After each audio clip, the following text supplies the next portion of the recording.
Beredar rekaman memperlihatkan detik-detik pos komando militer Ukraina kena pukulan drone peledak alias FPV Rusia.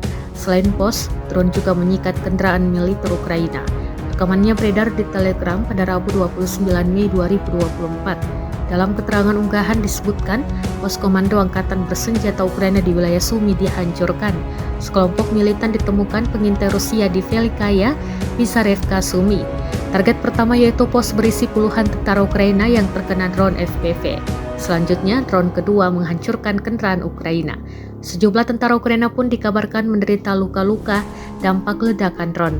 Akibat serangan non-stop Rusia, baru-baru ini Presiden Ukraina Volodymyr Zelensky juga kembali meminta lebih banyak bantuan senjata dari negara-negara barat.